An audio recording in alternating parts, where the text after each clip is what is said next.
इम्तियाज जलील ने छत्रपति संभाजीनगर से चलो मुंबई तिरंगा रैली शुरू की है। आपको बता दें, इसको लेकर इम्तियाज जलील ने कहा कि महाराष्ट्र जैसे अयोध्या में बाबरी ढांचा था, एक धक्का और दो, बाबरी ढांचे को तोड़ दो, ये नारा जब राम भक्तों ने लगाया था। नहीं है वो राम भक्त। क्या आपका दिल नहीं टूटता देश के अंदर सांप्रदायिक वाद विवाद को बढ़ते देखकर? क्या आपका दिल नहीं टूटता संविधान को कुचलते देखकर? अगर नहीं टूटता तो इंसानियत मर चुकी है तुम्हारी, अंधभक्ति दिल में घर कर चुकी है तुम्हारे। नमस्ते जी, सत श्री अकाल, अस्सलामु अलैकुम। मैं निधि शर्मा इंडिया से, और मुझे मालूम है कि आपका दिल टूटता है, रोता है ये देखकर कि कैसे योगी जी अपने भाषणों में कोई मर्यादा ही नहीं रखते, किसी धर्म के प्रति प्रेम ही नहीं रखते। जो दूसरे धर्म की इज्जत करना ना जाने वो इंसान धार्मिक हो ही नहीं सकता। इम्तियाज साहब AIMIM के लीडर हैं, उन्होंने एक बहुत बड़ी रैली निकाली है मुंबई के अंदर, वो हम देखेंगे। रामगिरी ने जो घटिया बयानबाजी करी, गुस्ताखे नबी वो बन गया, उसके खिलाफ ये रैली निकाली गई है। वक्फ बिल के खिलाफ भी जो लोग आवाज उठा रहे हैं उन्हें गद्दार करार दे दिया जा रहा है। ये कहा जा रहा है कि ये तो जमीन हड़पने का आंदोलन कर रहे हैं, बल्कि सच्चाई ये है कि अंबानी ने वक्फ की जमीन हड़पी है, सरकार ने वक्फ की जमीन हड़पी है। अगर सरकार के दिल में, मन में खोट नहीं है तो क्यों नहीं उस जमीन को गरीबों के, पिछड़ों के, मुसलमानों के, दलितों के नाम कर देती, सामाजिक कार्य में अनाथालय, हॉस्पिटल्स खोल देती उस जमीन पर ऐसा तो नहीं हो रहा है ना। समझदार को तो इशारा काफी होता है, हमने तो बहुत बड़ा स्टेटमेंट दे दिया। अभी भी अगर अंधभक्त वो पट्टी लगा करके बैठे रहेंगे आंखों पर बीजेपी की, बैठे रहें, उन्हीं का दिमाग सड़ेगा। इत्मीनान से इस वीडियो को देखिएगा, क्योंकि यहाँ पर आपको देखने मिलेगी एक बहुत बड़ी पीसफुल प्रोटेस्ट वाली रैली, फिर नाथूराम गिरी का उसके खिलाफ बयान, और योगी जी के जो भड़काऊ भाषण है वो भी सुनने मिलेंगे। पर अभिसार शर्मा जी, देश के वरिष्ठ सच्चे पत्रकार, उनको जवाब भी देंगे। और रवि किशन को मत भूलिएगा, उसने भी दंगाई वाली बातें करी हैं, चुन चुन के सबको हम भी जवाब देंगे। तो बाबरी ढांचा हमेशा के लिए ध्वस्त हो गया। इस वक्त की बड़ी खबर महाराष्ट्र में रामगिरी महाराज और भाजपा विधायक नीतीश राणे के कथित भड़काऊ बयानों के खिलाफ MIM महाराष्ट्र प्रमुख इम्तियाज जलील ने छत्रपति संभाजीनगर से चलो मुंबई तिरंगा रैली शुरू की है। आपको बता दें, इसको लेकर इम्तियाज जलील ने कहा कि महाराष्ट्र के अंदर जो हरकतें हो रही है वो सरकार की ओर से चलाई जा रही है। पुलिस को कैसे इस्तेमाल किया जा रहा है सबको पता है। महाराष्ट्र में जाति और धर्म की दीवार खड़ी की जा रही है और दंगे भड़काने की कोशिश की जा रही है। बड़ी खबर, आपको बता दें, हजारों की संख्या में मुसलमान मुंबई की ओर बढ़ रहे हैं। आपको बता दें, इम्तियाज जलील ने आगे कहा, मंच से मुसलमानों को धमकी दी जा रही है। क्या यह आपराधिक कृत्य नहीं है? क्या कार्रवाई नहीं होनी चाहिए? इन सब पर कार्रवाई नहीं हो रही है। इस वजह से हमने ये फैसला किया है कि हम मुंबई तक जाएंगे और महाराष्ट्र की सरकार, विशेषकर मुख्यमंत्री एकनाथ शिंदे, जिन्होंने रामगिरी महाराज का समर्थन किया था, हम उन्हें एहसास दिलाएंगे कि ये देश संविधान के अनुसार, कानून के अनुसार काम करेगा। इस तरह किसी एक जाति, किसी एक धर्म के हिसाब से काम नहीं करेगा। MIM नेता ने आरोप लगाया, हम पुलिस के अधिकारियों से ये पूछने जा रहे हैं कि 60 FIR होने के बावजूद भी पुलिस कार्रवाई करने को तैयार क्यों नहीं है? क्योंकि CM एकनाथ शिंदे का निर्देश है कि कोई कार्रवाई नहीं करनी है। उनके इशारे पर ही उनके प्यादे हर रोज स्टेज पर खड़े होकर मुसलमानों को गालियां दे रहे हैं। हम सिर्फ अकेले मुसलमान जा रहे हैं, ऐसा नहीं है। हमारे एक हिंदू समाज के भाई बहन ने 100 गाड़ियां इस काफिले में शामिल करवाई अपने पैसों से। उन्होंने 100 गाड़ियां इसमें शामिल की है। इम्तियाज जलील ने आगे कहा, उनकी तरफ से कहा गया है कि महाराष्ट्र के अंदर जो राजकीय लोक राजकारण करायला पाहतात, आता खासदारकीला पडले, आमदारकीला उभं राहायचे त्यांना, आणि मग ज्या राजकारण करणाऱ्या लोकांना असे काहीतरी मुद्दे लागतात।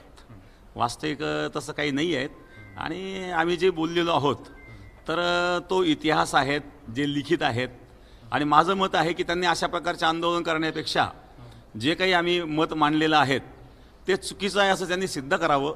आणि त्यांनी इस फर्क को जितनी जल्दी आप समझेंगे आपके लिए उतना भला है जी।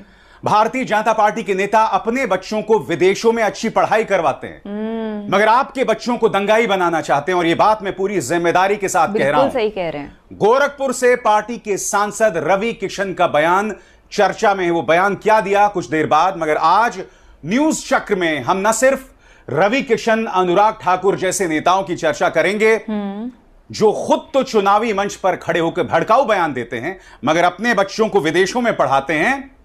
साथ ही हम चर्चा करने वाले हैं मुख्यमंत्री आदित्यनाथ के भड़काऊ बयान की जी। अब वो चुनावी मंच पर बाबरी की बात कर रहे हैं, एक धक्का और दो की बात कर रहे हैं। कितने शर्मनाक बात है। और चुनाव आयोग हमेशा की तरह खामोश है। मगर सबसे पहले न्यूज चक्र में हम बात करना चाहेंगे रवि किशन की। शस्त्र भी चाहिए शास्त्र के साथ। कैसा मुंह बना रहा है, एज इफ कुछ जानते आप देख ही रहे हो बालाजी मंदिर में मटन मीट द्वारा बीफ के मीट के लड्डू बना के बेचे जा हिंदुओं को दिए जा रहे थे। क्या हो रहा है हिंदुओं के साथ, ये सोचना चाहिए। मंदिर जो चला रहे थे जो हिंदू नहीं थे, और यह विषय आज पूरे विश्व में चर्चित है कि बीफ का मटन दिया जा रहा था लड्डू में। बीफ का मटन क्या बोल रहे हैं? वो समय आ गया है कि शस्त्र और शास्त्र ओकरे साथ चले के हो।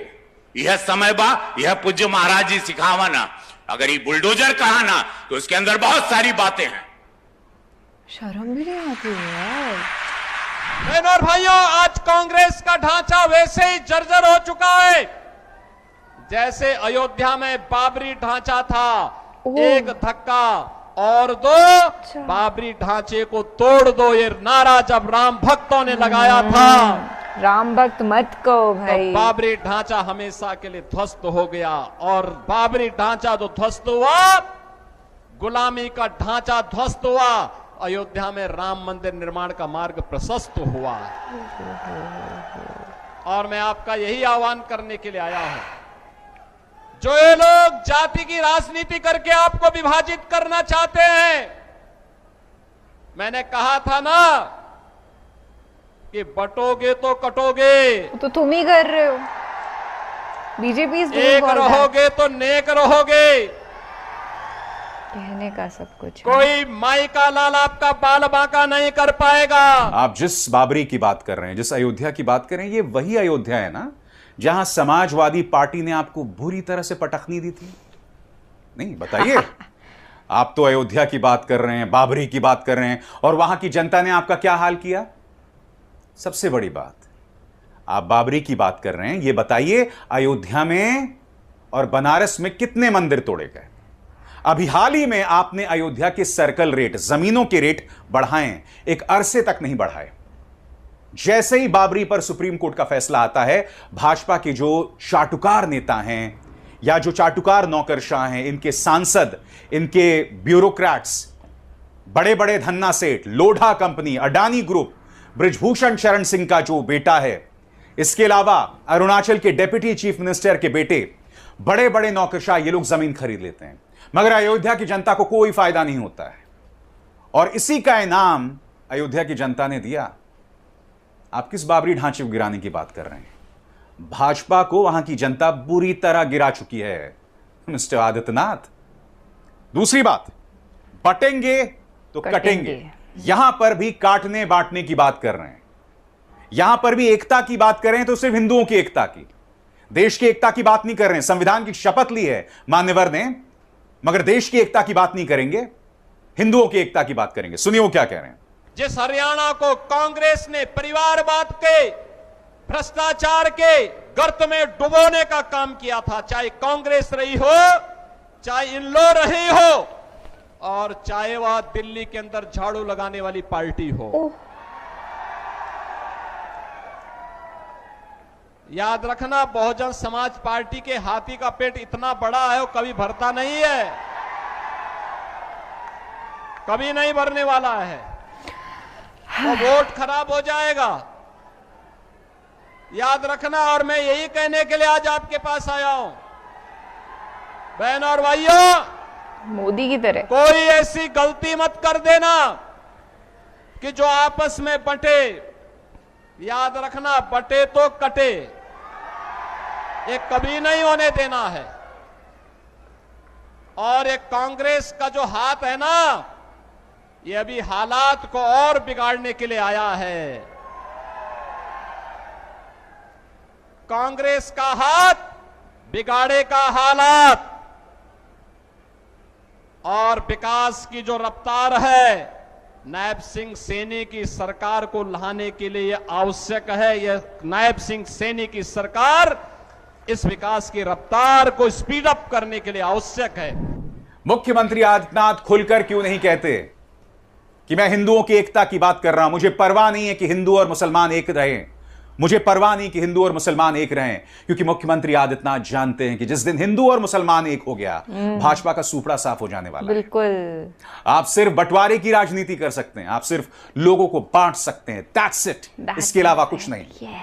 यही हमें रवि किशन के तेवरों में दिखाई दिया था, अनुराग ठाकुर के बयानों में दिखाई दिया था, और मुख्यमंत्री आदित्यनाथ के बयानों में दिखाई दे रहा है। इसीलिए मैंने अपने शो में कहा, और यही मैं कह रहा हूं, ये तमाम बयानात जो हैं सारे जुड़े हुए हैं। आपको डराना, धमकाना, डराना, और अपने बच्चों को विदेशों में पढ़ाई करवाना। शर्म इनको मगर आती नहीं। अरे बिल्कुल परफेक्ट। अभिसार शर्मा को दीजिए इजाजत। न्यूज चक्र में बस इतना ही। नमस्कार। नमस्ते। और जितना भी रिक्वायर्ड था, जो जवाब देने थे, अभिसार जी हमारे देश के सच्चे पत्रकार, उन्होंने दे दिए। ये लोग तो चिढ़ते होंगे जब ये ऐसे वरिष्ठ जर्नलिस्ट के वीडियो सामने आ जाते होंगे ना यूट्यूब पर, फटाफट से ये नॉट इंटरेस्टेड करते होंगे, क्योंकि इन्हें पता है सच उगला जा रहा है। यहाँ पे वो मेन स्ट्रीम मीडिया तो है नहीं जो दलाली करेगा, चाटुकारिता करेगा। यहाँ पे we have the freedom of speech. क्या पता किसी दिन ये भी छिन जाए हमसे, ऐसी नौबत ना आने पाए मेरे दोस्त। तभी कहते हैं कि सच के साथ आप आज खड़े हैं ना, तो संविधान सुरक्षित है। पर अगर सबने वो डोर छोड़ दी, वो होप छोड़ दिया कि हाँ कुछ बदलाव भी आ सकता है, एनडीए के बाद इंडिया भी हो सकता है, तो हम फंस जाएंगे और बुरा फंस जाएंगे। भगवान ना करे हमारे देश को ऐसा दिन देखना पड़े, पर सतर्क रहना हमारी जिम्मेदारी है। और आशा करती हूँ इस वीडियो के जरिए आपको बहुत सारी जानकारी मिली कि क्या देश में हो रहा है। बिना सर पैर की चीजें हो रही हैं, लड़ाई झगड़े लोग करना चाह रहे हैं, पर हम उनमें से एक हैं जो इन लड़ाइयों को भड़कने नहीं देंगे, जो सच हमेशा दिखाते रहेंगे। चलिए फिलहाल आपसे लेते हैं इजाजत। ख्याल रखिएगा अपना और खुश रहिएगा, महफूज रहिएगा, हमेशा संविधान के साथ खड़े रहिएगा। जय जवान, जय किसान, जय संविधान।